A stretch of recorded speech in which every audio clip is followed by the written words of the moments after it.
John Cruz. We're back out here on the water for another tackle test. Next episode, 3 new baits out here in this beautiful weather for testing baits. I'm gonna show you what these 3 baits can do. You might not be familiar with them, so I'm gonna show you what they are. This is the MegaBass Vision 110 +2. Not the +1, not the original 110. This is the +2. This is new. It's got a huge bill on it. Just to show you, this is the original MegaBass 110. A very good jerk bait. It's real wild in its action. It can, it has a big darting action. It's got that tungsten weight transfer system in it. Not a very cheap jerk bait. This is the 110 +1. As you can see, it's got a deeper bill. This will get down to maybe like 6-7 feet at most. I'd say 5 to 6 feet. This is more in that 7 to 9 foot range. That's how deep that's gonna run. This dude is gonna get more into that 10 to 12 foot range. Get a little bit deeper, we'll take a look at that. Next up on the list is the Jackall Riser 009. They have a 007, a little small one. This is the 009. I think it's more of a fitting bass size. And they have another bigger size, which I think they're gonna use for saltwater applications. But this is, I think, mostly a topwater bait. It says popper and swisher. Top popper and a swisher. It's 3.3 inches long, 3/4 of an ounce. So that's pretty heavy. And then the last one is another Japanese company. This one's Biwaa Performance Fishing. It's called the TailGunR, or you can just say TailGunR, whichever one. It's 5.5 inch. It's a swim bait. They come in a package here. This color is, I can't read the color name because I do not read Japanese, but it's a good looking color. I've already got one of those tied onto a swim bait hook. We're gonna look at those 3. So let's go ahead and get this Vision 110 +2 out of the box. Now I've fished one of these a little bit, so I'm a little bit familiar with it. You know, they've got the MegaBass hooks on there, those crazy looking hooks. I know some guys that are just die hard. I love these hooks. I think they're okay, but for me, I would prefer to have gamakatsus on there. But this is a very deep running jerk bait. I'm gonna put this on this is a John Cruz square bill rod. I really like that rod for throwing jerk baits, especially bigger jerk baits. It's really good. So I'm just gonna, you could put this on probably 12-pound Sunline FC Sniper. That's what I would prefer. San Diego Jam would be the knot that I would tie. That's what I'm tying right now. You can go to my YouTube page on the how-tos and see how to tie those knots. And then I'm gonna just, every time I put one on, I've got to just set it over the side of the boat. I do not get out of the seat, and I want to look and see what it does.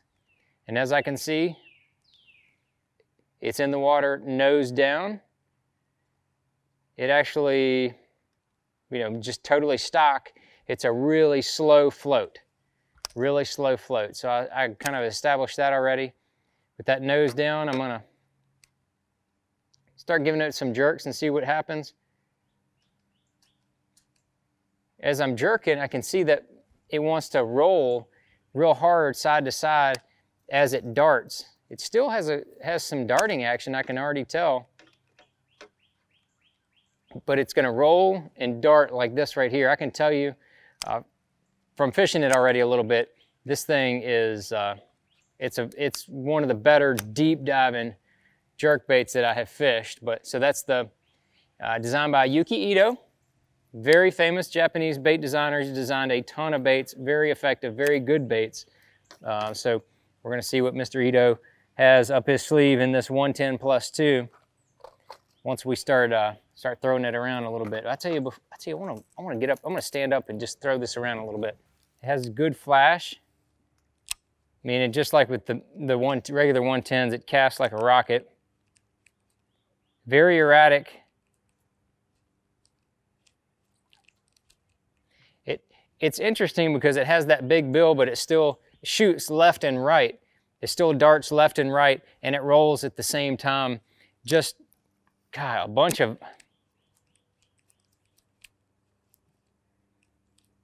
action. You don't need to hit this bait really hard to get it to do anything. I mean, just the slightest little jerks, and it kicks left and right, left and right. Really interesting, you know, and it, you know, like I said, it has that slow float from the factory. If you want to have them, you know, sink or perfectly suspend, all you got to do is add a little bit bigger treble hooks on there. I like the Gamakatsu number 6s, kind of keeps it the same. If you upsize to 5s, it'll slowly sink. So it's kind of whatever you want to make that jerkbait do. But again, you don't have to overwork it. You can just give it the nice easy jerks, make some super long casts. If you really want to get down even deeper, you could probably put this thing on 10-pound test, I would imagine, maybe even 8 if you want to get crazy with it. I don't see wouldn't be any problems with that. You just have to make sure you have strong enough to line to where it's, if you make a long cast and you get that bait down, you know, 10 or 12 feet, when that fish hits it, are you going to have enough power to be able to get a good hook set in that fish? You know, we're talking about possibly big smallmouth, big spotted bass, hard mouths. You need to make sure you have at least, I would say at least 10-pound. 8-pound, you might be able to get away with it, but you're going to have sticky, sharp hooks when you do that. But that's the Ito 110 plus 2. I don't see any reason why, if you want a deep diving jerkbait, you don't take a look at that. That's interesting. And I have nothing to do with MegaBass. I'm just reviewing tackle here. Now, going over here to the Jackall Riser. As we said, this is a popper and a swisher. Sounds like a basketball player. Stop, pop, and swish, baby. That's what the riser is gonna do. But again, this is another one of those baits. It comes with the hooks kind of handcuffed there, if you will. We'll take that bait out of incarceration. But just looking at it, you see it's got this bill coming out of the front. It looks like almost like a popper, but it's hollow right there in the front. It's got this bill, and then it's got the split ring that you tied to, and it's got a prop in the back, and then it's got regular treble hooks on there, and they look almost like the Aaron Martin's Gamakatsu treble hooks. They're slightly bent in. They look almost like a round bend, but they're slightly bent in. They've got that smooth coating on there. So they look like they're really good hooks to start with, but I'm gonna just throw this on braid. I like throwing topwaters on braid.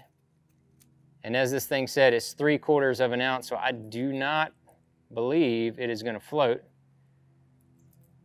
It'll be more of a skimmer on top of the water. So we'll see what it's gonna do. It's 30-pound Sunline braid that I've gone in here. I like throwing, you know, a lot of walking baits on 30 or even 50 if the bigger walking baits. And then I've got just a medium heavy 7-foot cast-in rod with a Biwaa Tatula reel, kind of my standard setup for a lot of topwater. But again, we're just gonna set it over the side and see what happens. Oh, it sinks fast, like really fast.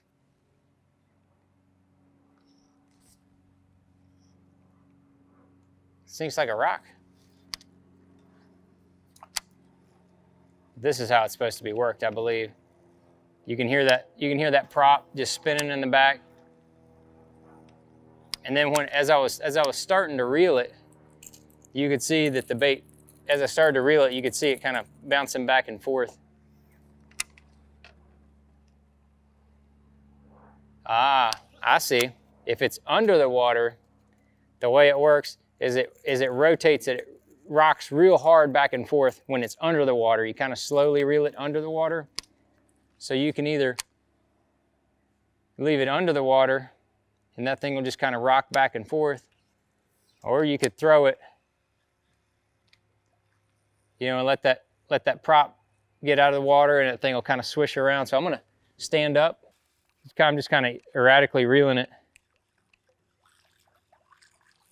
I think if you do it just regular, yeah, it doesn't do a whole lot just steady reeling it. You slow it down a little bit and it starts to get erratic, but I think it just, on the surface, it's gonna need a little bit of help. This might be interesting to throw for schooling fish. I mean, I could see a schooling fish just trouncing that right there. This might be something to look at on those herring lakes. You know, you got all those herring lakes, Lake Murray, Hartwell, all those lakes. When those fish get up on those points and those herring are spawning, you need something that you can cast a certified country mile, and you need something that actually you're winding really quickly and keep it up on the surface, make a little commotion. I would definitely try this on those herring lakes. I'm gonna launch it way out there, because again, it's 3/4 of an ounce. Man, if you just kept that thing up on the surface like that, it's kind of start and stop the reel a little bit. I can see that getting absolutely trounced, because it's a different sound. You hear it's kind of gurgling. But then the other way, just throwing it out there and slowly reeling it, it just kind of rocks back and forth. That's different. That is really different. I guess if the schoolers, you know, kind of went down, you could stop the bait and just kind of reel it. Once it sinks, that blade pushes it right back up to the surface. And then that's where it kind of rocks back and forth. Yeah, I think that could be a very effective way to fish it as well. Letting that thing kind of just walk right under the surface. Almost waking right there. You can see that. I could see him pummeling that as well. Looks like, I mean, you can see if you can launch it way out there and do the same thing.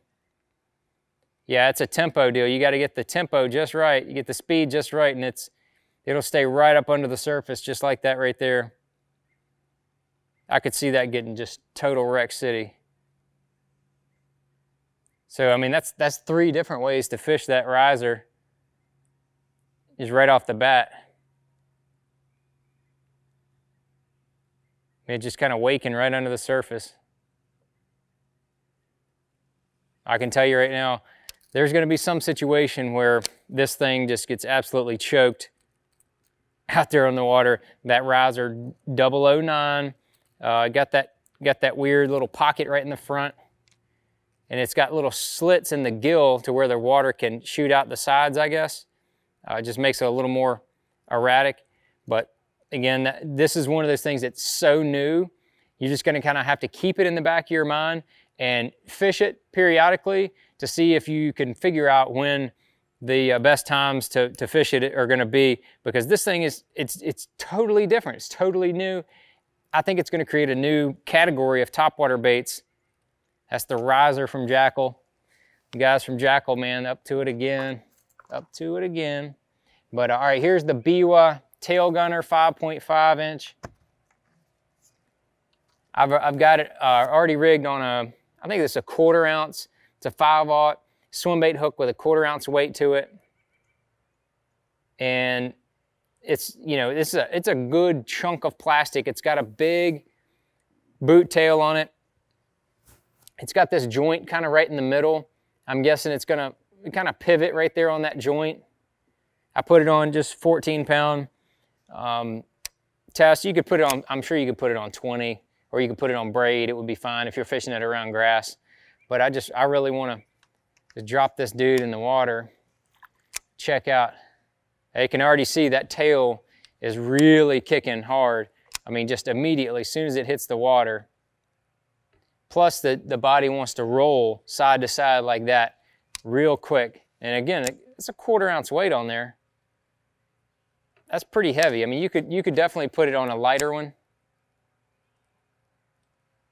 But that sucker has got some serious kick to it. Yeah, this is a legit swim bait right here. I have no doubt you could definitely put that thing. It's got enough mass to the body. You could definitely put it on a jig head, fish it that way. I would go with at least a 4 to 5/0 hook doing that, because again, it's a pretty good sense of plastic. I mean, it's got some weight to it. It's got a 1/4 ounce weight on there, but I'm still gonna, yeah, I can just absolutely chuck that thing out there. Reel it in real quick, just so I can see it more. I want to see it. Yeah, you can reel it slow. This is a test for boot tail swim baits. You want to see how slow you can reel it. And this TailGunR, man, you can really reel it slow. Very interesting. So even when I stop it, there's a 1/4 ounce weight on there, but even when I stop it and let it sink, that tail is still kicking. So if you get one, you know, you're reeling along and you get it by a piece of cover, you can kill it, and that tail's gonna kick when that thing sinks. So that is pretty amazing. The bait seems to be really soft, but when you put fish on one of these swim bait hooks, I mean, you shouldn't have any problems getting a hook up with this thing. But yeah, that I have a feeling that Biwaa is gonna get trucked at some point. Very good looking swim bait, very soft. Again, this is 14, but I bet you can fish it on, you know, 20 or 30 pound braid and get in those grassy situations. But that's the review of the 3 baits, the 3 new baits, and they all, I'm just realizing, are Japanese companies, Japanese baits. We got the Biwaa TailGunR, the Riser, and then also the MegaBass 110+2. So I hope you enjoyed this episode of the Tackle Test. Stay tuned for more.